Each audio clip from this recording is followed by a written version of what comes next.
Okay, we'll get started in okay, it's 11 o'clock. So Liz, do we have everyone here that's supposed to be presenting? We're going to go ahead and get our Pfizer meeting started. We're just waiting for the presenter to hop on. So if you Okay. want to get started, we can start with other things and then jump back to her if you like. Okay, that's what we'll do because I want to be considerate of everyone's time. We have no consent items. I think we have Councilmember Hancock here. Is Councilmember Jurinsky here? I'm here. Okay. I'm here. Okay. Hi, Councilmember Jurinsky. I just want to make sure I acknowledge you. We have no consent items. Approval of the minutes. Does the committee approve the minutes of July 18th? Councilmember Jurinsky, Councilmember Hancock. I approve. Okay, I approve as well. We're going to go ahead, since we're waiting for our presenter, Heidi Williams, we're going to go ahead to the federal legislative update. I see Lori's online. Hi, Lori. Oh, there we go. Hi, good afternoon, everyone. How is everyone doing? I will start off with our federal update. Congress is in recess for the month of August, so finally is beginning to be a little bit quiet around here. Before they left, though, they did make a lot of progress on the appropriation bills. The House Appropriation Committees advanced 9 of the 12, and the Senate advanced 6 of the 12. And I wanted to note a few highlights pertaining to the city. Transportation HUD includes 4 earmarks for the city. And I want to say that what a great job. Not many municipalities or recipients received that many earmarks in a bill from their member. So it shows what a great job you did prioritizing good projects that Congressman Crow advanced. And that includes the Fire Flashover Simulator Acquisition Project, Aurora Fire Rescue Apparatus Acquisition, and the Box Elder Creek Roadway, as well as a Havana Street corridor. So congratulations on that. There are also a few highlights on the HUD programs in the House and Senate bills. Level funding for the Community Development Block Grant, which is good news because in the president's budget request, he proposed significant decreases to that, but there's going to be level funding compared to last year. However, the HUD Home Investment Program, which I know the city does utilize, there is a cut. There's $100 million in current funding. The House proposed 0 funding and $60 million in the Senate bill. So hopefully when the House and Senate come together in conference, there will be the $60 million versus 0. Kind of the city definitely relies on that program. The end of the fiscal year is September 30th. So even though the Congress has been making some progress, there's still probably will not be able to get all 12 done. So we'll probably have to pass another continuing resolution, which will provide level funding for the federal government, and then to allow Congress more time to get through the appropriation bills this fall, this winter, before they leave for the year. Over the past couple weeks, I'll give you a few updates. The president signed an executive order on homelessness, and it is called Ending Crime and Disorder on America's Streets. And this executive order very much aligns with the city's housing priorities. The executive order tells municipalities and HUD to prioritize cities and states that are promoting treatment, recovery, and self-sufficiency. It definitely says that HUD should prioritize federal funding for states that enforce laws against urban camping and loitering and squatting, and also says that cities should be focusing on transitioning individuals into private housing and support networks. And as you know, the city's been working very closely with HUD since your visit a few months ago. And Liz is working closely with them for a visit, hopefully from the secretary or the next few months. And that is all I have for now. Any questions? Councilmember Jurinsky. Yes, go ahead, Councilmember Jurinsky. Thank you. Lori, that first part with the fire grant, what were you saying in regards to Jason Crow on that?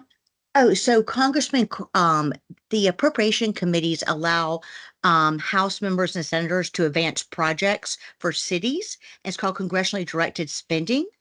And so the city advanced a project for one of the fire stations, and the congressman was able to include it in the pending Transportation HUD appropriations bill. Oh, And it was okay. 250,000 for fire Yeah. flash server simulator, and then 850,000 for the fire rescue apparatus. Yeah, there was one grant that we were waiting on that I know that Congresswoman Boebert for fire, Congresswoman Boebert personally wrote a letter, and we were able to get that grant funding released. So I just want to make sure that we are appropriately giving credit where credit is due. Oh, absolutely. Yeah, that's different. That was yeah, under a different federal agency. I Yes. got it. Yeah. I got it. Yeah. I just wanted to, you Yeah. were so efficient and you went so quickly that I did. Sorry. I just wanted to go back and make sure that I understood correctly which one we were talking about. Thank you so much. Councilmember Hancock, do you have any questions for Lori or anything that you would like for her to research or anything that you know of? Well, thank you, Lori, for that speedy presentation. I mean, you're always on the ball there. I have nothing to add. Thank you so much for all your hard work. Right. Thank you. Yeah. And Lori, thank you as always. Just working with you and all the stuff that you do. You do a fantastic job. I wish Congress wasn't in recess all the time. They seem like there are more recesses than doing the work of the thing. But I do have a question for the congressionally directed spending. We basically, I just want to make sure we definitely have those projects and they have been approved, right? There's And no other level that we have to go through that where there could be something. I just want to make sure of that. so the House still has to pass the bill, and then the Senate has to pass its version, and then they'll conference them together to get a final bill before the end of the year. So there's still a few more steps. The project won't be removed from the bill unless we have a continuing resolution at the very end of the year. So there's still some uncertainty. Okay.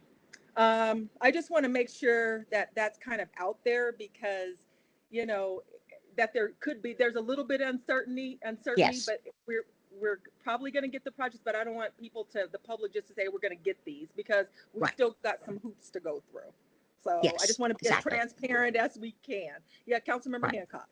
Thank you for saying that because my mind immediately went to, oh, great, we're going to get this funding. So thank you for clarifying that. That's very important to know. Okay.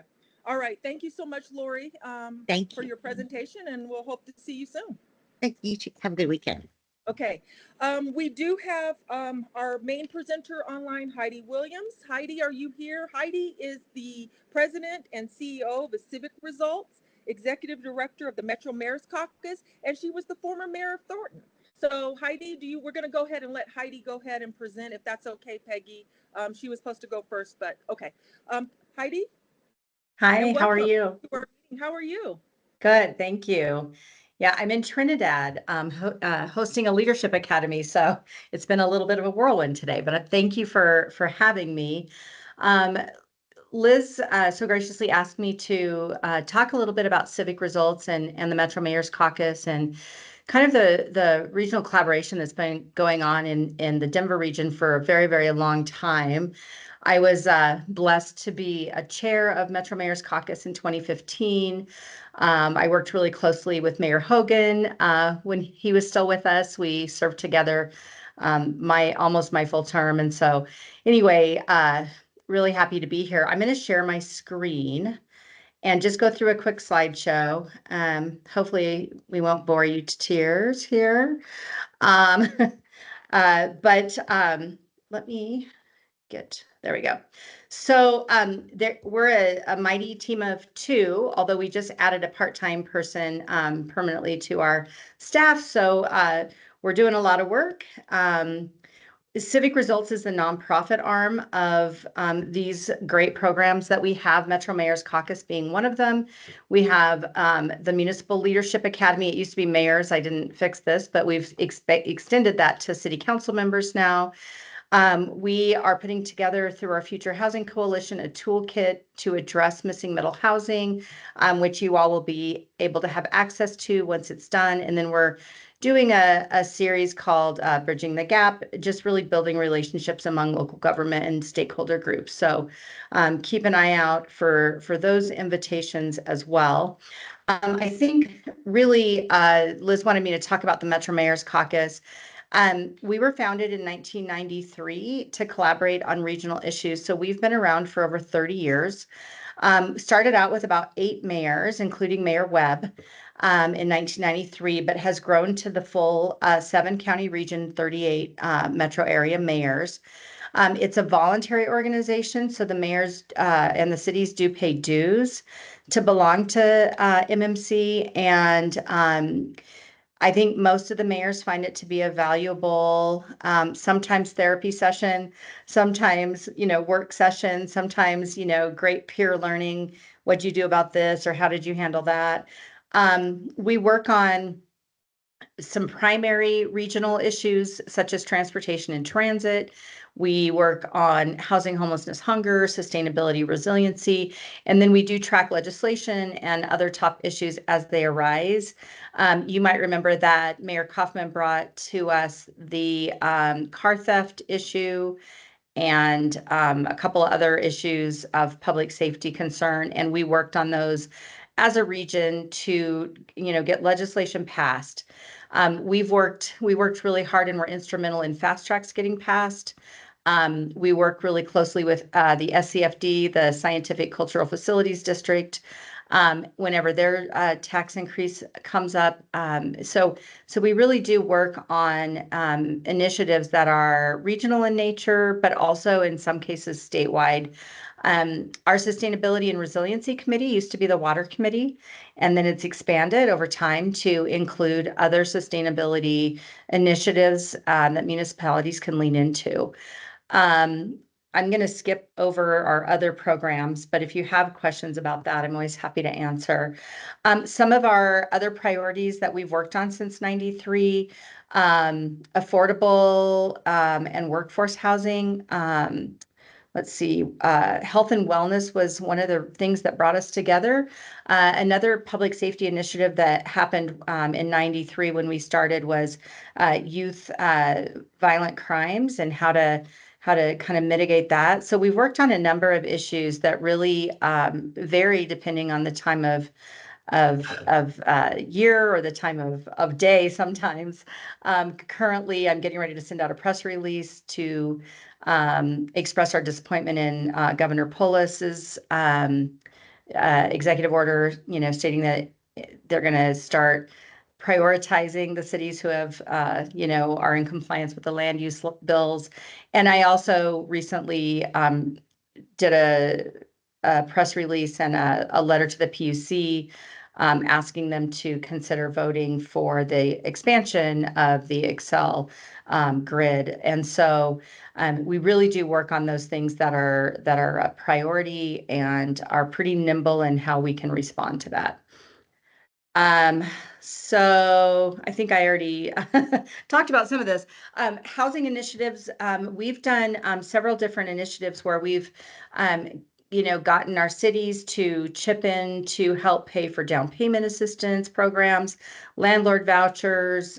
We really started focusing on homelessness and hunger in 2013, and that was brought to us by your mayor, Mayor Hogan at the time, and he was very active on that committee. Again, the fast track sales tax. We also work a lot with RTD, whether we're happy with them, not happy with them. We have a pretty close relationship with them and really try to work together to come up with solutions to the ongoing challenges that RTD has. And we're very much in the conversations about, the joint service contracts with CDOT. So those are things that are very important, obviously, to our metro mayors. I talked about the other things. Some of the current policy priorities that we have are always around local control and home rule authority. So we oppose the preemption of local authority. We support tools for local objectives, obviously regional cooperation, and we oppose unfunded mandates, probably very similar to the stuff you all work on. As far as housing, strengthening the local government authority, not weakening it, which some of our land use bills have done. We continue to promote the construction defects laws as these are developed. We're happy that we passed one last year. We also hope, or last session, we also hope that we'll be able to, continue to work on that so that, you know, we can finally have home ownership for our young people in the condo starter homes.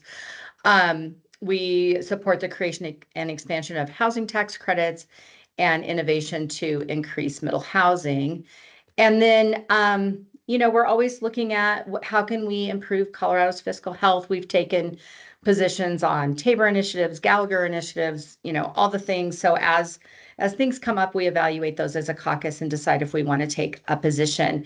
We are not a majority, or we're a majority consensus organization now. We used to be 100%, like 100% of the mayors had to agree to take a position or an opposition position. And that didn't work after a while. And so now we do kind of a super majority, 2/3 of the mayors have to weigh in and say that they want to take a position on something. And that's worked really well for the past, you know, 5 or so years. Let's see.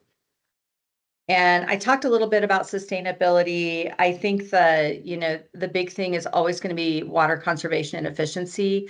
But the other thing that, you know, we just added is kind of planning and coordinating for fire and flood resiliency, right? Like this is affecting now our urban areas, and there's not too many cities that are beyond the danger of that. So we also oppose preemption of local utility control. And then for transportation, we took a different kind of a different tact this time. Obviously, still care about the completion of fast tracks and the coordination of the transit services, but we want to prioritize safety across all modes of transportation. So this is whether you're a pedestrian, you're you know, a pedestrian with some ADA issues. We have a lot of senior citizens, or aging adults as they're now called, that are coming in. You know, it's a growing population, and so we have to be mindful about, you know, that sort of thing as well, whether it's a scooter or wheelchair, getting them across the street safely. So we are kind of expanding that. And then as far as public safety, we always just want to be sure that our courts and our police departments have local authority on many of the things that they work on, so that we can support our officers and our courts when it makes sense. And then let's see. We are one other thing I just wanted to mention really quick is we are developing a toolkit to help municipalities implement business-friendly policies.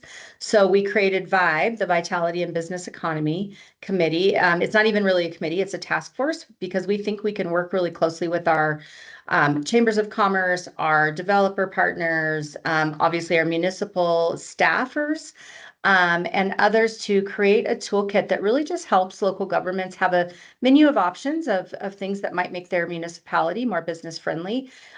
Everything we do with our toolkits, this is all just kind of like, if you want to implement something out of it, you can, but you certainly don't have to. And so we're going to keep working on adding more resources to our website. So if you go to metromayors.org, you can find resources there. You can find more information about our history, and you can see who our members are.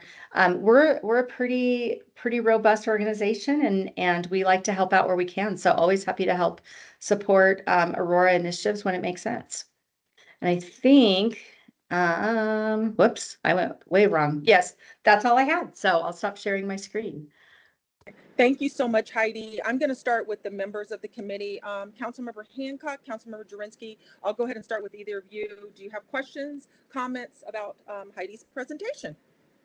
Well, thank you for the presentation, Heidi. I appreciate that. Thank you, Chair. I appreciated you also getting on the media regarding the Excel PUC shenanigans that were going on a couple days ago. So I really appreciate that you spoke up on behalf of the Mayor's Conference to let our position be made known. I think this is really important to business and to our whole state, our whole economy. So thank you so much. I wanted to say that, and I appreciate the work that you're doing.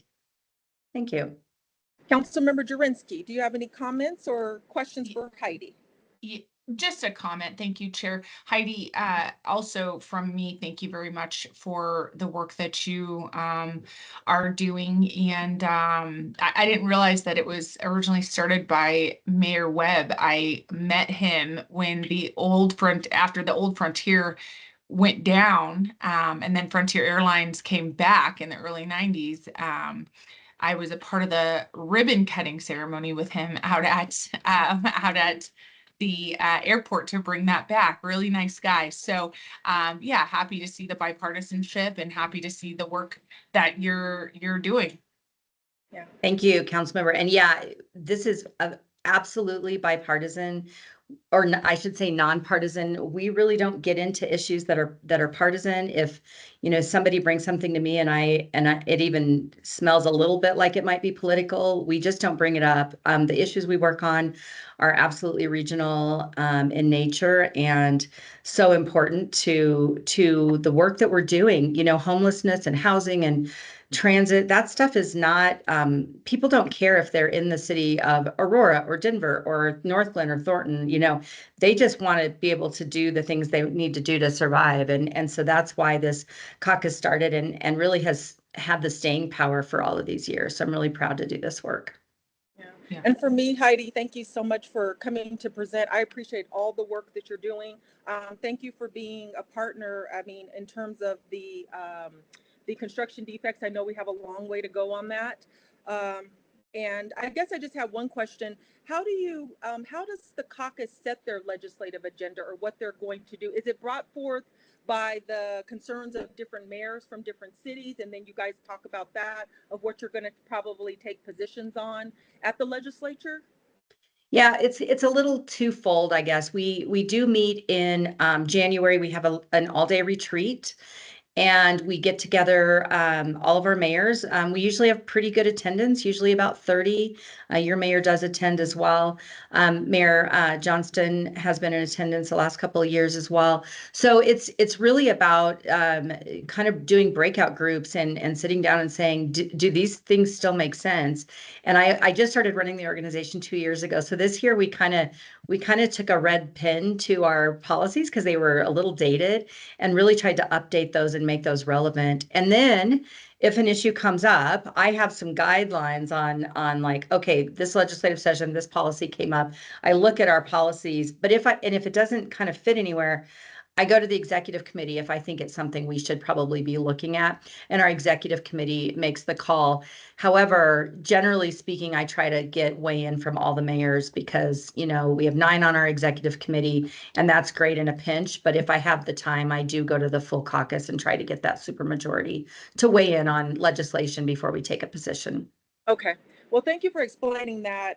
Since Mayor Kaufman is on there, I guess it would be good to work with him a little bit more when he is going there for our legislative stuff, and maybe bring some of that forth as well. I know he does that initially, but maybe some other things that I see that you guys work on that we may want to consider for the next legislative session. So yeah, and Liz also serves as a she's a non-voting member of the executive committee, so she's at all of our meetings.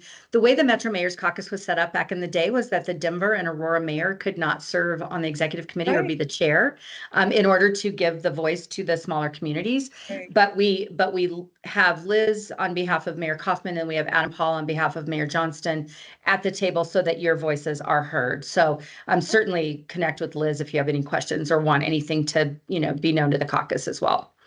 Or you can reach out to me directly, Angela, always. Okay. All right. Okay. Thank you for explaining that. Yes, Liz, go ahead. Yeah, just a point really quick. Whenever we have our legislative priorities agenda, that always gets shared with the caucus. So everyone's very aware. And Heidi does a great job with sharing our priorities and facilitating those discussions. Okay. I just didn't understand the structure with the 2 largest mayors that's interesting. Okay. Thank you for that. It is interesting. Yeah, it makes sense. And also it's a little weird. So, but we do usually have our mayors at the caucus meetings. Usually for sure, Mike Kaufman's usually there. And then Johnston is occasionally as well. So we want them to participate as much as possible because I think it's really important to have the voices of the larger cities at the caucus as well. Okay. And also, too, before I let you go, thank you for doing the support letter from behalf of the caucus. I'm going to be bringing that forward for our committee to be actually supporting the approval of the Excel Energy Distribution System, to get a letter from our committee about that, because like you said, it's very, very important. But thank you so much, Heidi. Is there any other questions or comments for Heidi before I let her? Okay. Thank you, Heidi. Have a great time in Trinidad, and Thanks. hope to be seeing you soon. Okay, thank you so much. Appreciate you. Okay, now we're going to go to our state legislative update. I see Peggy. Hi, Peggy. And Good morning. Yes, we have a much more exciting upcoming week than perhaps we had expected in May. As you all know very well, we are going back into special session on August 21st. It is expected to last 5 days. They will work through the weekend. It certainly may go longer if there is discussion on some of the policy items that are going to be visited in the legislation that's introduced. Every legislator is allowed to bring at least one bill. The latest we've heard is that there will be about 40 bills that are introduced. Primarily, they are focusing on budget issues, revenue, and budget cuts. There is also the addition, the governor added AI as part of the call. So bills that are introduced will have to fit within the call that the governor made. There will probably be at least 5 bills on AI. A couple of the discussion items around those are going to be whether there will be a paring back of Senate Bill 24205 and just an extension of the implementation date of the AI regulations that passed in 2024. That will likely be a big issue down there. There's also going to be an effort to address the budget shortfall. We are going to likely see about $280 million worth of revenue changes during the special session. These are going to include changes to tax credits for regional home offices, changes to vendor fees. There's expected to be about 70 million on vendor fees that is going to be eliminated. And the goal really of the legislature is going to be try to limit the impact of K through 12 higher ed and Medicaid cuts. In addition to about the 280 million that we'll see in revenue changes during the special session, there will likely be 300 million that comes from the reserves. We have a statutory requirement to stay at 15% on the reserves. It's likely the legislature will sweep 2% of that and then build it back up at a later date. The governor will also look at addressing the remaining budget cuts with the Joint Budget Committee. They're working on a plan that will include some of the things you've probably read about: a hiring freeze, a 2.5% cuts from every department, a hold on $123. So we'll see more on what the governor's plan is for the remaining amount that needs to be cut. But really the focus on next week is going to be finding additional funds to cover some of that gap that's been created so that we can go back into balance with the budget in the state. A couple of things I just wanted to mention that we've talked about in the past. We are not going to see a tips on taps, tax on tips That was a real struggle. Tax on tips discussion during the special session. That was not a part of the governor's call. I imagine that will come back during the 2026 regular session, but that won't be a discussion for next week. Just a couple sentences more on the vendor fee discussion. You may recall that has been an issue in the state for the last, I'd say, at least 25 years since I've been doing this. The idea being that retailers and entities that collect sales tax for the state are provided a fee for doing that job and rebating that money back to the state. Several years ago, we cut that vendor fee for organizations, companies that bring in more than $1 million in sales tax a month. But we left a 4% vendor fee that could be collected by retail establishments that bring in less than $1 million in sales tax per month. This bill during the special session will completely wipe out the vendor fee. So we will not have a vendor fee at all in the state for those organizations, retailers that collect sales tax on behalf of the state. So that is likely going to be a big debate. And you know, I expect the Dems are going to line up behind most of the Democratic bills that are introduced to try to address the revenue changes. I know there will be efforts by the business community to see if there's some compromise on some of those, but I expect the Dems to be pretty committed to make these changes during the special session. And then one other thing I just wanted to mention, I sent to Liz yesterday a ballot initiative that was filed on retail and auto theft to change the levels of penalty for those. And so it's got kind of a one page or two on that. I know those are both issues we've watched in the past. So there will be a ballot initiative that is going to move through the process on that issue as well. And then with that, I'm happy to turn it over to Cammie.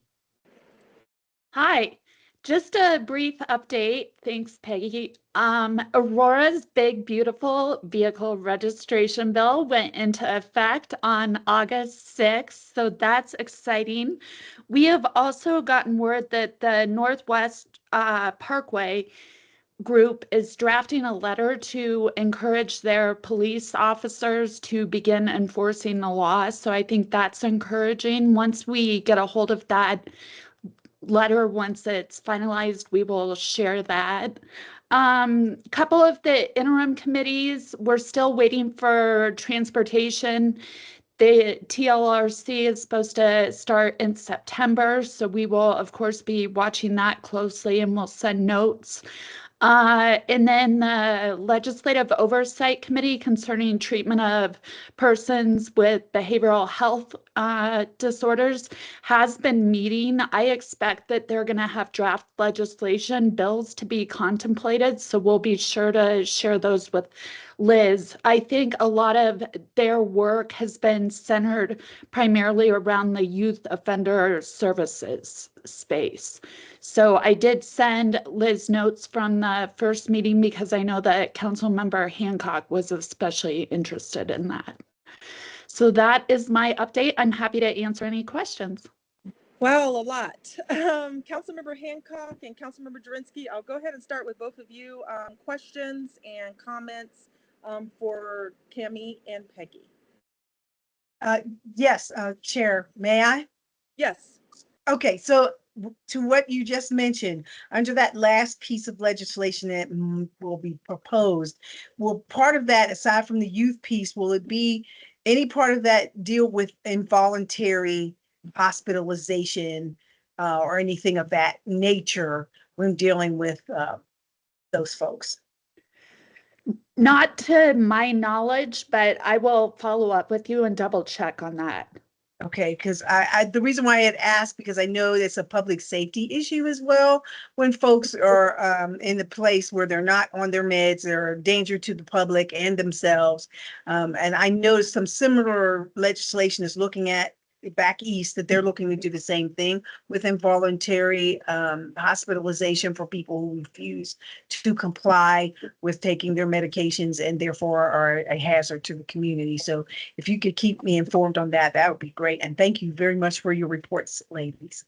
Absolutely. I would just add that the Behavioral Disorders Committee has also talked about finding more resources for behavioral health services.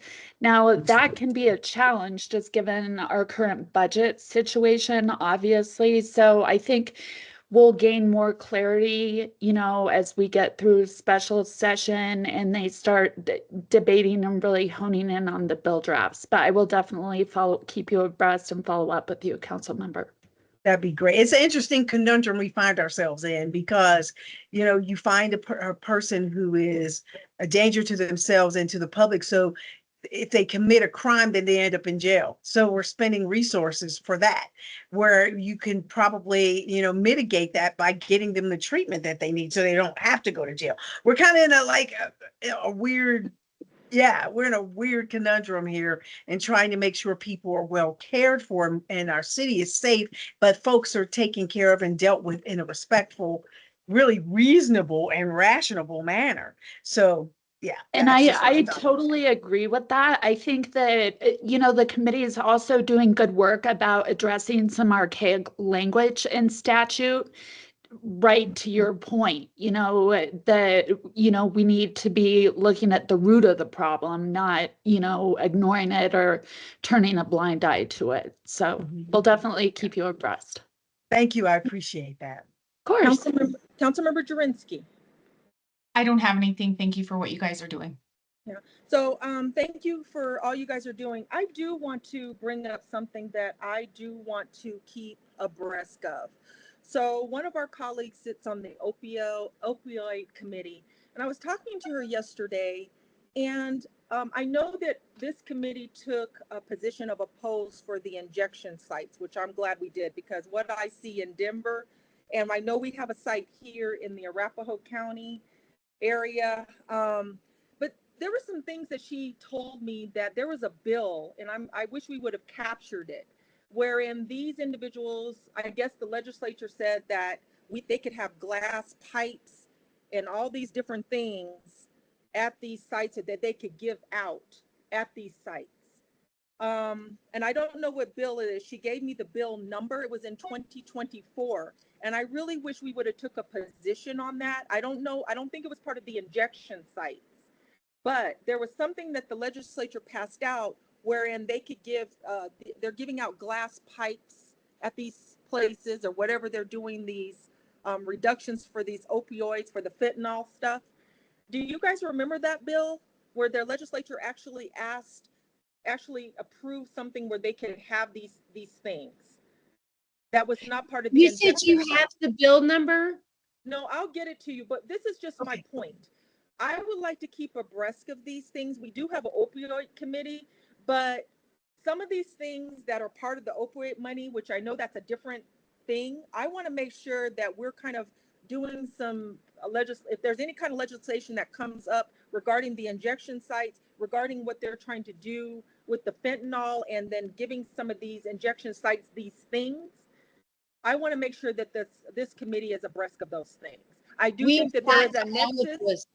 Yeah, we flagged all of those bills for you. So I'd love to know the bill number for it. Okay, well, I'll give you the bill number because it's something that we obviously didn't track. And I guess it was something that was approved, and it's a concern because from what I don't know that we obviously didn't track it if we don't have the bill number. Okay, well, I'm going to get it to you, but I'm not sure, but I wish if it is something that added to the injection sites and what those were supposed to be, because we did oppose that. There's some additional things that I guess within the legislature, but I'll give you the bill number. But all I'm just saying overall is I want to track those type of legislative items that come up. And the reason why, and the reason why is because there's a lot of concerns about that. in these cities. Agreed. So I just want to give you that. I'll give you the bill number, but just overall, can we track those? And I don't know if that's coming out of this behavioral health committee or something like that. And I do want to take positions on this committee. If I'm the chair of next year, I want to make sure that we track those things and we take positions on those things. Because from what my colleague told me, the opioid money is going to that, condoms, all this other stuff. And I don't agree with that. So I have no idea about money going to condoms. I no, I it's don't not, either. it's not with, no, if you would just listen, it's not, this is the opioid committee, but there's a bill that was something tracking where I guess these injection sites could impose some of these things. The opioid committee is separate. They're voting on those type of things for these injection committee, for these committees, for the opioid committee to give funding for that. But what I'm talking about is that was there a bill that kind of approved what some of these injection sites could include? And I'm not saying that the condoms are one. I'm just saying that's part of what has been in some of these injection sites. So I'm not trying to confuse everything. What I'm trying to tell you guys, is there any way that we can track these type of bills, even We down do. to that level? Okay. Yep, That's all I'm absolutely. asking. I didn't mean to Yep. get into too much detail or confliction. Yeah, So. no, you're absolutely right. We know that is a huge priority for the city. We do track those bills. And to your exact point, we did oppose the opioid injection site bill. Okay. So that was something we took a formal position on for sure. Okay, I will get this bill number to you. That'd be great. And just say what my colleague talked about with the more Okay. of what is being offered at these injection sites. And again, the opioid money is a separate thing. They have to vote on something, but we do have one of these sites in Aurora. It's not, we didn't approve it. It's a nonprofit that's doing it. But I know I know other sites are offering some of these things, and it's very disturbing. You mean in other jurisdictions? Well, it's in Arapahoe County. Is it one of But those not- harm County reduction has centers? Yeah, they have, yes, that's what it is, Councilmember Yeah, Hancock. Sorry, I yeah. didn't mean to say, yeah, Yeah, it's a harm reduction center. It's a euphemism for yeah, exactly. supervised, yeah. Right. Mhm. Okay, well, in Mhm. those centers. So Yep. I didn't mean to get into the detail of the confliction. What I'm just asking is anything that you guys notice about that, besides the injection sites, what they're offering within these injection sites, I want to know for this committee. And so we can take a position. Here comes Judge Day. Judge Day, go Judge ahead, Day. Judge Day. I didn't mean to bring all this up, and I'm sorry for the confusion. He but I probably wanted to knows bring- what we're talking about Yeah, here. go ahead, Judge Day. I'm sorry. I think the bill that you're talking about is House Bill 241037, which is the Yes. substance use disorder harm reduction bill, I think is what it's Yes. absolutely substance use disorders harm reduction bill. Yes. That was in 2024. And we did not take a position on that. And we should have. That's just my opinion. We should have taken a position on that because that actually, Judge Day, can you go into a little detail about what that explained? Again, I'm going back from memory. This was, two Well, based on sessions your ago. memory. It's probably a really suppressed or repressed memory, PTSD type of issue. Well, just kind of what you remember. Yeah. Just reading the summary of the bill, it's an act that excludes injuries involving the possession of drugs or drug paraphernalia from a physician's mandatory reporting requirements. But I think that there was also some parts of that bill that dealt with the distribution of supplies or tools intended to reduce health risk associated with the use of drugs, including smoking materials. Yep, that's and the I one. think that's what you're referring to. That's what I'm referring to. Yep. And that is happening. And I was very disturbed that we did not take a position. My colleague told me that we probably should have took a position, and I wish we would have, because that is happening in these major cities.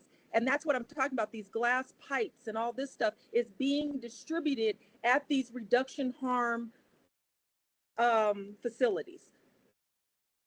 Go ahead, Jessica. I didn't mean to bring this up as a thing, but I think it's something that I just want to track. Go ahead, Jessica. Yeah, Chair Lawson. So I think and Councilmember Bergen reached out to me yesterday after the opioid meeting. And so I think one of the things that we do have is Arapahoe County Public Health has a harm reduction van that goes around to different locations in Aurora. So we might be able to get some clarification from the county on what's on that van. To my understanding, there's clean needles being handed out.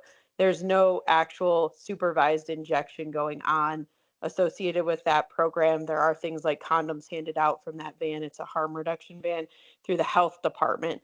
And so I don't know exactly how that's being funded. Some of it is coming from opioid funds, but through the county, not from the city. So we can clarify on that piece. Kind of separate from the bill that you're talking about, but I'm not sure if that bill then funded some of that, what the county health department. So what I would like to know, Jessica, if you can kind of bring a report back on that, and I can put it under miscellaneous, because I am very interested, but I do want to track any kind of legislation like the bill that Judge Day stated, because we did take in the injection site, but we did not take a position on this. And to me, I would have said no. So, and I know these reduction sites, but I think this has caused some cause of concern. So I would like to maybe bring that report back to the committee, Jessica, and see what they are doing. I think we do have a maybe a presentation with the health department. I've scheduled in maybe November, so maybe they could talk about it then. But any kind of legislation like that, I would like to bring that forward. We did talk about the injection site because it is really a concern of what they're handing out. And we have one of these in the city of Aurora. I just don't know the location. And Councilwoman Lawson, we did flag that for the city. So we had that on the list of bills to flag for the city. We can work with Liz to go back and see what sort of feedback we got from staff on that one from the department, but we certainly marked that and sent it to the city for review. Okay, well, that might be my error, but I depend on, everybody to kind of bring stuff, because I can't be everywhere to look at every piece of 500 piece of legislation. So I would like to understand why we did not take a position on that, and just kind of understand that. So no fault on anyone. It's probably more of my fault as the chair for not tracking it. So let's just go ahead and I just like to get an update. I like to see where that's at, and maybe just give like a brief follow up on that. I was very concerned by when I talked to my colleague about what's going on with that. So, and that's just my personal opinion. Councilmember Hancock, Councilmember Jurinsky, do you have anything to comment on what I've just brought up? Nope, I think you covered it. Okay. Yeah, same. All right. Thank you, everybody, on that issue. And I probably should have brought that up under miscellaneous, but since we were talking about the state stuff, I thought I would just bring that up. So, okay, let's go to 5A, the PUC letter of support. Liz, go ahead. Thank you so much, Councilmember Lawson. So as we have kind of been mentioning throughout this entire meeting, the PUC committee is looking to discuss Excel's energy grid expansion. There's been several other electeds, Metro Mayor's Caucus, obviously submitting letters to support and ask the PUC to approve expanding Excel's energy capacity increase request. In the backup materials, we've included some talking points that were sent to us, as well as a draft letter. So if there's any questions, I can expand further on this topic and turn it over to Councilmember Lawson, as she's the one who requested that we bring this to the committee today. So with that, we are recommending to support the letter if the committee would like to do that, and then we will get that sent out to the PUC on official letterhead. Okay. Councilmember Hancock, Councilmember Jurinsky, do you have any questions, and do you support the letter of support to the PUC on the Excel energy distribution system plan? I support. I do. Okay, I support as well. So thank you, Liz, for getting that drafted. Thank you. I wanted to try to get something out. I think this is really going to be, we need to do something, because this could be detrimental to businesses, to housing that we're developing, the grid, backlog and fixing things. So this could have a lot of implications if this is not approved. So thank you so much. And thank you, committee, for supporting the letter. Okay. Our next item, water update. Kathy, do you have anything? Oh, good afternoon. Oops, got my eyelash on. I I don't have any specific item today to bring to you. So summer, so the legislation is kind of moving slowly. I'll just give you a general update. On the state side, there is a stream access coalition that will likely have some stream access legislation next state session around the right to float issue that keeps reoccurring. Also, there's been some stakeholder groups discussing some dominant eminent domain legislation.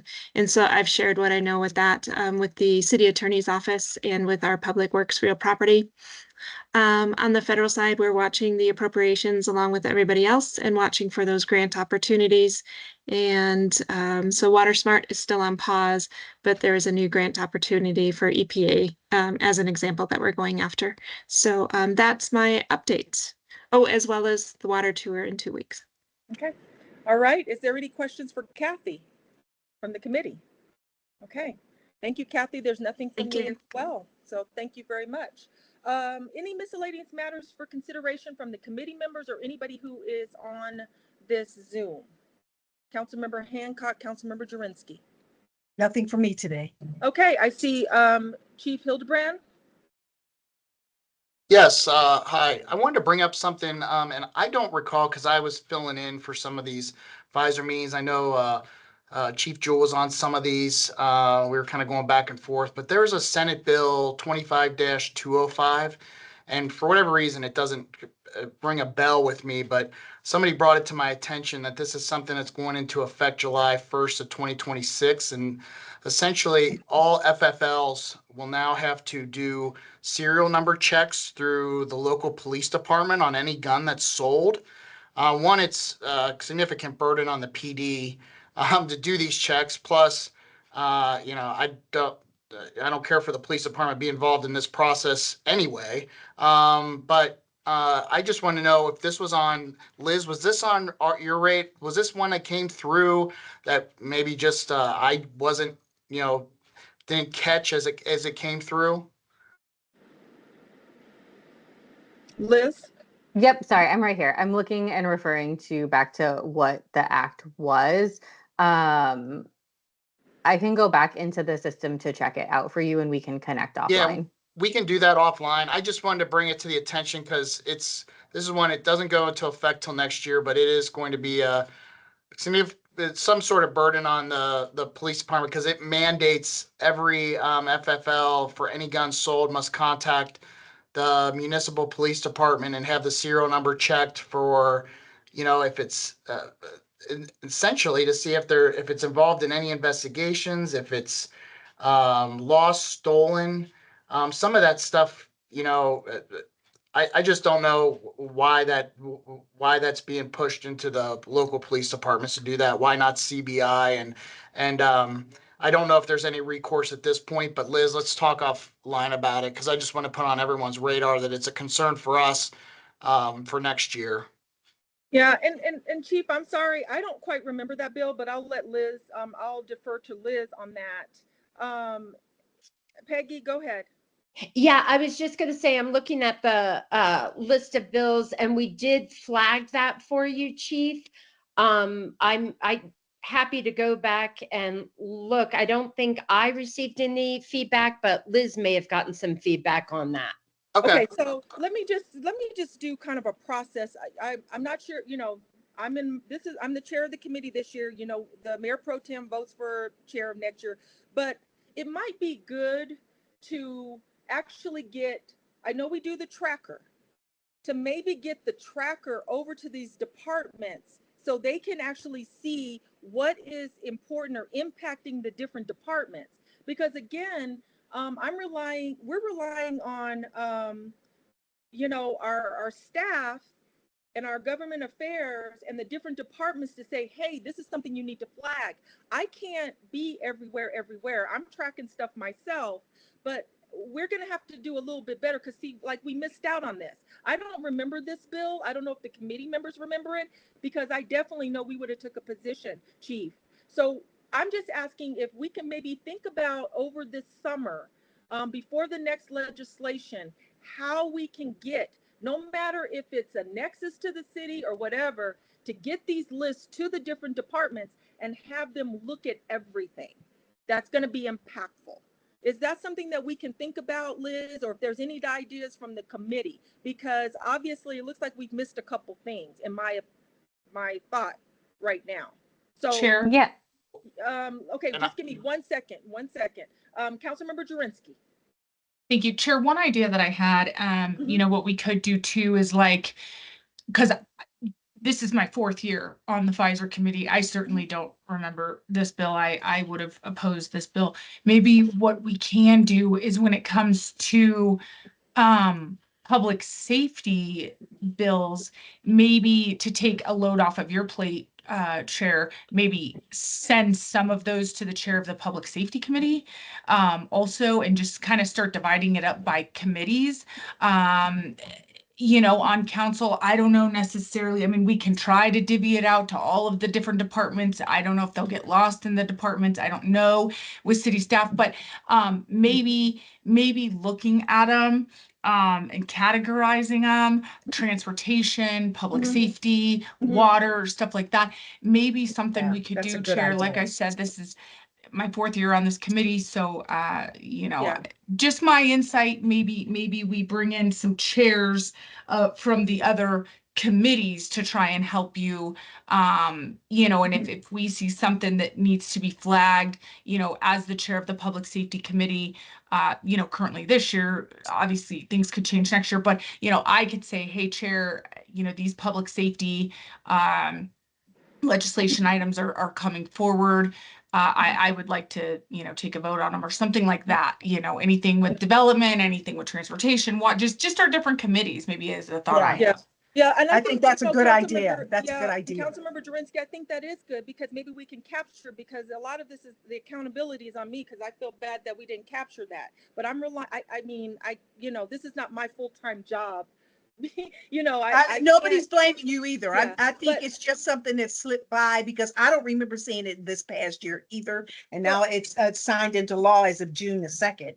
So maybe I mean, if the chairs would consider having a legislative item on their agendas, Yep, like for yep. transportation, public safety. Absolutely. And then you guys, and then we can send all the bills over to the Public Safety Committee when you guys have your meeting. The transportation, and water, and then planning, and then they can come back to the committee and say, hey, this is some of the bills, because I think that might work. Again, I know I'm chair right now, but whoever is for next year, I think that might be a good idea. So we're making sure that we're capturing the bills when they come to Pfizer to take the positions. So I would consider the chairs even right now to say, hey, let's put a item called legislation or something on your agendas. Well, especially chair for this special study session coming up. Yes. Yeah. So, Liz, is that something that we can think through, work through together during this time, process-wise? Absolutely. Of course we can do that. Okay. All right. Someone had their hand up. Peggy. Oh, go ahead. Oh, no, sorry. I think that was an old hand. But I think that's a great idea. And we're happy to help with that as well. If there's a way we can change our systems. I know Liz has got a great system internally, but if we can help facilitate that in any way, we can certainly look at that as well. Yeah, I think that might be a good idea to put it in housing, putting in all the different departments, a legislative update or whatever you guys can say, these are the bills we think should go to Pfizer. And then we can kind of make sure we're capturing everything. And Chief, I'm really sorry that I'm really apologetic that we missed this bill. I definitely would oppose it. We can maybe see if there's something that we can maybe do. I don't know. I'll let you and Liz talk about that. That was my question. And I felt like maybe I missed something or we missed something, me and Jewel, because we do switch on and off, and it was one that wasn't yeah. And so I just want to put on everyone's radar that if you have issues with it now, if there is anything we can do coming up, because I don't like it. So and I figured I would have a shared thought on this one. So well, maybe we can talk to the sponsors. I'll let Liz and you guys talk about that, and maybe we can bring that up to see if there's something that we can do. I know it's in effect, but maybe there could be some type of, I don't know, for the next legislative session, you know, things come back, repeals, things like that. So maybe there's something we could advocate for, but I'll let you guys discuss that. And maybe Liz, you can give us an update. Chair. Okay, Chair. okay.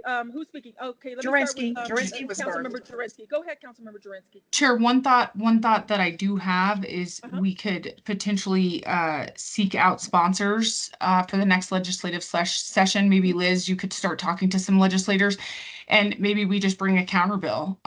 You know, it's if we find that it's too late for us to in any way amend or do anything with the bill the way it sits now, maybe we can start to look for sponsors to bring something back. And then obviously Chief Hildebrand would want your help coordinating with other top brass in other departments to line up and go down and testify, you know, in support of our counter bill. And I'm just throwing that out as a last ditch effort, Liz, to work with a legislator down there that would carry a counter bill if we cannot amend what was already signed into law. Just my other 2 cents. Yeah, absolutely. I can look into doing that in conjunction with our lobbyists.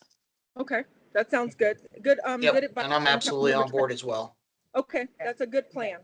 Yeah, Councilmember Chair. Hancock, go ahead. I'm, Chair, I'm just thinking that in the current climate, as it is down under the gold dome right now, even if we did lobby and say, no, we don't want this and get people behind us, I don't know that we would have the likelihood of success in keeping this thing from going forward. So I say that to say that I don't want anybody, particularly you, to take on any like, oh my gosh, I dropped the ball on this and, and take on unnecessary blame for this, because I don't know that it would have made a difference in any case anyway, because of the lopsidedness of the legislature at this current time. But to let our voices be heard, I think the idea that Councilmember Jurinsky posed for us to divide and conquer on these things, I've already contacted, I'm chair of transportation. If we see anything that's coming up that impacts us in the legislature, to let us coordinate so that we can stay on top of it. So yeah, and especially it's not during one person. Yeah, and especially during the legislative session. Maybe Yeah, if you so have many that item bills. on your agenda. Yes, so your many bills. agenda of whoever's the chair of those committees. I think that would be helpful for me. There's 500 bills. I really do try to do my best to try to even, Liz is doing an excellent job, our lobbyist. I even try to bring up stuff, but I just, I'm one person that's trying to do, and I feel bad that I kind of maybe dropped the ball on these. I try to do as best as I can to maybe track things that I think of interest as well. So that might be helpful for the chair, even if it's me or whoever else for this committee. So, okay, I'm glad we had that lively debate. Is there anything else before we, and I'll work with Liz on this idea and concept, and I'll come back to the next meeting to kind of see how we may proceed with this. But as the chairs, if you could, you guys are the chairs, if you guys could actually, think about ideas as well, and if that could be something that can be considered, I would greatly appreciate it. And I think whoever the chair is of this committee in the future would be helpful. So we can we might not have the power, but we might have the voice, to just say, hey, we oppose this. So, or we, all right. Is there anything else from the committee members or anyone else on this Zoom before I confirm our next meeting and get you guys out of here today? Okay, so our next meeting is going to be September 19th at 11 a.m. and it will be virtual. And I thank you everybody for this good meeting and for all of my colleagues for participating and everybody on the Zoom. So have a great weekend. Talk to you later. Bye, everybody. Thank you.